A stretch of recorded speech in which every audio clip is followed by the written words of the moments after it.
for you. Oh, yeah, okay. So, hello everyone, my name is Tan, and have you ever asked your parents, Mom, I really love my cousins, or I really love my uncle, and I really want to get married with him? No, I mean when you was young, have you ever when you was 3 or 5 years old? Miss? No, because they are very handsome boys. Oh yeah, but I think that there is popular stories of the kids when they was very young. It's about 5 or 6 years old. Some kids ask their parents why because they want to get married with their uncle or their niece or their aunts, and of course their parents say, oh no, you can't get married with our relatives because you have to suffer from many diseases of the inbreeding. So I think however in some mountainous area in Vietnam there's so many ethnic groups, they still get married with their relatives, and it causes many disadvantages of inbreeding. So today I want to tell you a very meaningful topic is about inbreeding. My presentation consists of 3 main parts. The last one I will remove later because we will discuss this. And firstly, I will show you some examples of inbreeding in humans and animals. And then I think that it's very important to understand more about genes of human DNA. And the last one is dominant and recessive alleles. The last part, the third part, is help you to explain many phenomena in our real life, such as why we have the black hair or have the brown eyes. It affected by our parents. So let's start with the first part. So let's take off this picture. There are some members of the house of Harvard's royal family. They were deformed due to inbreeding. You can see that the same genes here is long, and they were unable to choose the food because of the shape.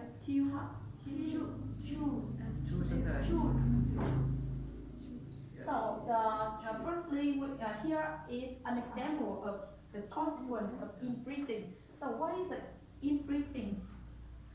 Inbreeding is mating of originals of the closely related to the ancestry, and it goes against of the biological aims of mating causes suffering of DNA. Suffering, I mean rearrange of the structure of DNA. DNA has another name in Vietnamese, I mean ADA, and this is the name in English. Yeah. So firstly, we will see the diagram. Here are 3 sets of great grandparents. Let's see that 3 great grandparents. And after a generation, we have here is the first cousins. So I want to show this because we have to find out the information about the reason why the child is to Spain had passed away. Let's take a look at this. He is the King Charles of Spain. It means the last ruler of the dynasty in Europe because of the suffering from the inbreeding. For a long time, this dynasty thought that they must get married with their relatives because they want to control and remain the dynasty. And you can see that the Harvard family tree. Yes, there are so many the first cousin here, please. And after all, you can see he is here, and that is the Charles II of the Spain. He is the last ruler can dominate this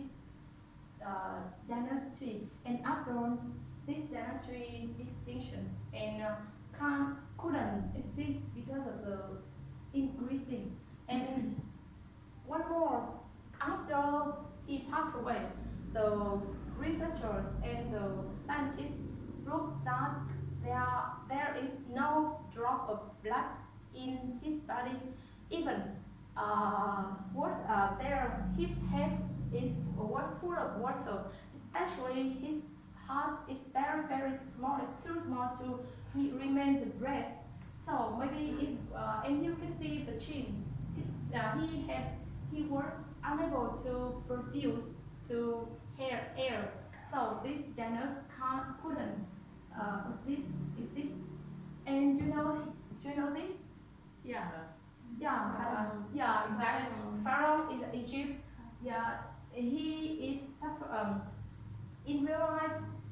There is a structure of him, but to be honest, in fact, his head or his face no blood, and the brain is so small, so he had to suffer from many diseases from of the inbreeding.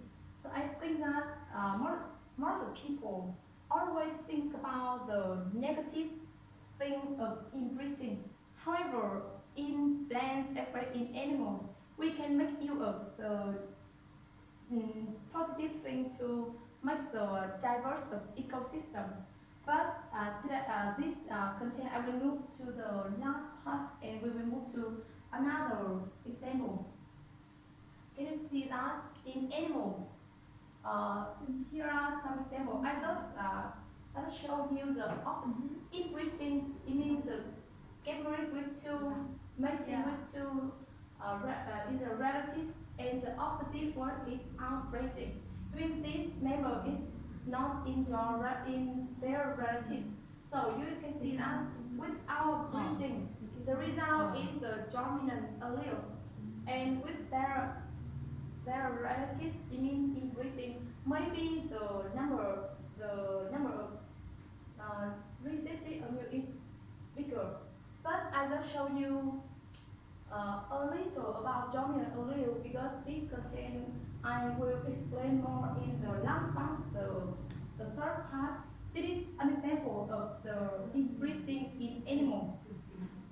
So exactly. Dominant alleles, I will see, for example, in the rabbit, you can see that in the rabbit, the color, thanks to inbreeding, we can create the different color of the feather. But to be honest, it can be affected by the genes of the rabbit, because this rabbit can suffer from many other diseases.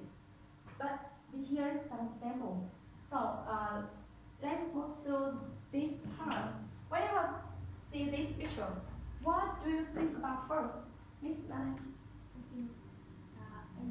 Yeah, it's the shape of DNA, but in English we use DNA.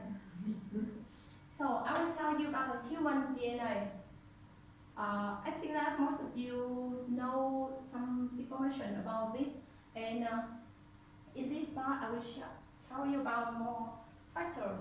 In terms of DNA, people always think about some terms like cells or chromosomes or genes. So what are the relationships among all of them? Let's move to this picture. As you know, our body is made of hundreds of thousands cells, and each cell has a nucleus. It means it's the part of center of the cell, the part of the center of the cell. And there are so many chromosomes in each nucleus. You can see that. And for the DNA, for human DNA, this builds 23 pairs of chromosomes. So people say, so where the gene? So you can see in the string DNA is a row, and each of the string here is a gene. So genes is a part of the DNA. And each gene will give you a characteristic like the color, the eyes, the hair. So we will understand more about the difference between them. Yeah, you can see some characteristics of the gene. Yes, and I think that when you see about this picture, you think about the relationship between the blood of the mother or the gene of mother with the baby when they when they was when they have babies. And the last one I will show you about the dominant and recessive alleles. They are all of them are very important to explain some characteristics. Let's take a look at this. Yeah. As you know, the hair color, blood type is a trace. Trace. So, for the, what that means, trace are characteristics of organisms that can be observed, such as you can see this like the color of the hair, the eyes, or the face, or the teeth. But sometimes the trace can also show the characteristic not being really apparent, like the blood type or the gene or some disease it contained in their body, but they don't show in the first generation. I will show you an example about this, and then you will see, as you know, the genes will represent the the genes will pass down from their parents to another to their offspring with some characteristics.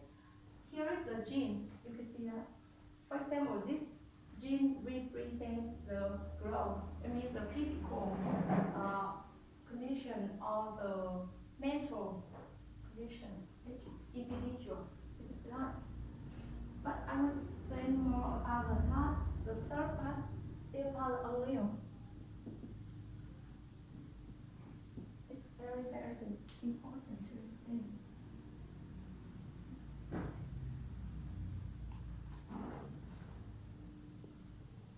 You can see this picture. Yeah. Alleles is part of a gene. It can be dominant or recessive. So a dominant allele is denoted by the capital letter, maybe A, B, C, or D, or any letter. And the recessive allele is denoted by letter A. And what is the difference between this? The dominant allele is show some strong characteristic of the human, or the animals, or the plants, and recessive allele is show some it's not strong. It is the weak of the characteristic of the objects. So each gene can have two same allele. Each gene can do the same allele. They can be the same allele, the dominant and the dominant. When they create, it can be the dominant trait. It means this is the dominant trait. This is the allele. This is one letter is represented by the dominant allele, and I is the still dominant trait, thanks to letter A. However, it can create two the same line letter AI is the recessive trait. So when some people say, how do we recognize this? Let's take a look at this picture. Now, we have two different alleles, such as IIR. II is the same, but it's one trait, one dominant trait. So what happens when they mix each other? You see that recessive allele and dominant allele are denote like that. Yeah. Yeah. Do you understand about this? The couple this. This is the dominant trait. Maybe it's from your father, and it is also dominant trait because it's a couple, so it's a trait, not the allele. Yeah, trait. So it's a dominant trait. Yeah. So we if this trait have two factors, I and this trait have two factors, I too. So when they combine together, you can say I times with time by I and I. You can see that I and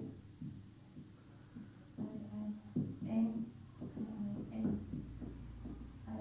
So you see that all of them are dominant traits. So when your father and your mother have the it's so high, both of them are very tall. So of course they will be tall as them. However, if you can see that so sorry this is the recessive, yeah, this is the recessive trait.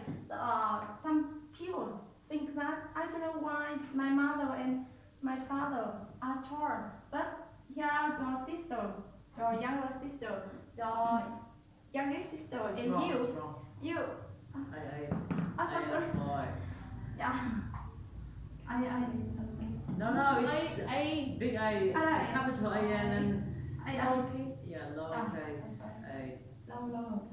So and so maybe for you if you get the recessive of this because it don't show the appearance when you see this or it don't show about the disease so you can this about dominant the recessive allele. Let's take a look at an example. Here are some traits in human. I will show you some dominant traits in about and the recessive traits. In terms of the eye color, with the dominant traits we have black eye.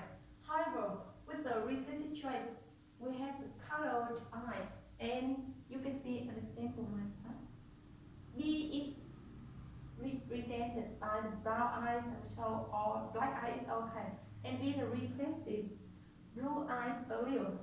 So what happened when your father and your mother, although your father and your mother have brown eyes, but unluckily if you are the person who brings the double letter B, because yeah, you can see That's lucky. unlucky. That's one. Unlucky, so sorry. Yeah, maybe that is one of the results of the mating and outbreeding is when we carry out with the outbreeding, maybe you can carry out with the natural selection because you can choose another mater partner like BB. I mean BB and BB. It's better than when you choose one side. To be honest, you can see this child like that. Your father, if your father and your mother were married with this gene, just one recessive allele, so one recessive trait. But if your mother and your father get married with, your mother is a blue eyes, but they don't show in the real life. You can see at the examples that two members get the recessive allele. Yeah, here is some dominant traits here, and in terms of the dominant traits and recessive traits, people can make use of the advantages and disadvantages to give to make our ecosystem more and more diverse. You can see that in fish.